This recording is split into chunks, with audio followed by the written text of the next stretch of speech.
During World War I, more than 37 million recruits from Allied countries were pressed into service to fight the war to end all wars. 16 million never came home, and almost 67,000 of the dead were Canadian. Hostilities officially ended in the 11th hour on the 11th day of the 11th month in 1918. On that day, a tradition began. Oh, Canada, we stand on guard for thee.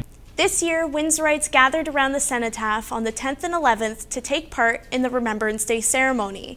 Families brought photos of loved ones who were lost in past conflicts. Others looked over the grim list of local men and women who died during their tour in Afghanistan.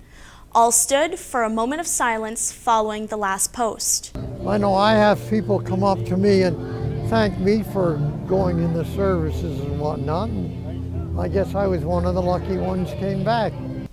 A choir from Bellwood Public Schools sang for the audience while poppies were placed into a box in front of the cenotaph before the veterans dressed in full uniform. Right now there's too many people out there who take their freedom for granted. So teaching them young, bringing them out here, seeing the veterans sitting in the front row. If you've seen it, some of them had cards and letters for the veterans, and that means a lot to the veterans. You can see the big smile coming across their face when they went up to them.